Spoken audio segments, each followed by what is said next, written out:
This free response question from the 2010 Form B exam requires students to use improper integrals in Part B. Let f and g be the functions defined by f of x equals 1 over x and g of x equals 4x over 1 plus 4x squared for all positive values of x. In Part B, we want to find the area of the unbounded region in the first quadrant to the right of the vertical line x equals 1, so that's the left boundary, below the graph of f and above the graph of g. They've given us enough information to go ahead and set up the definite integral.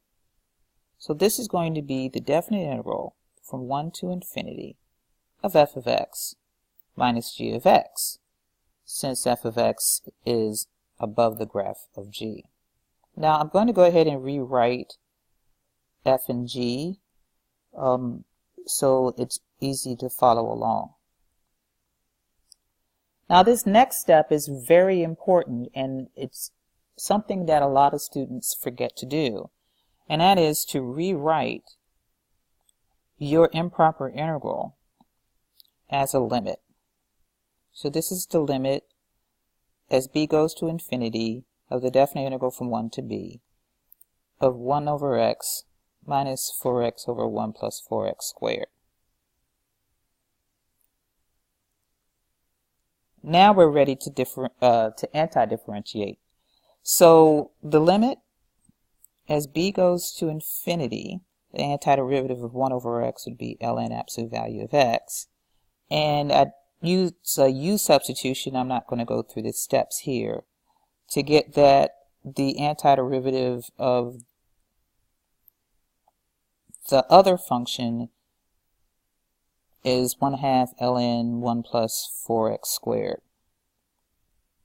And that's going to be evaluated from 1 to b. So moving on a little further, I'm substituting in b and 1. This is the limit as b goes to infinity of ln b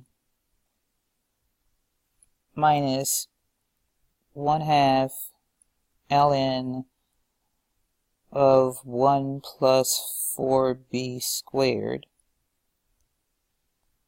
minus ln 1 minus 1/2 ln 5. My next step, I'm going to go ahead and combine each grouping into one logarithm and then take the limit. So the limit as b goes to infinity of ln b over the square root of 1 plus 4b squared, properties of logarithms, minus, actually plus, ln square root of 5.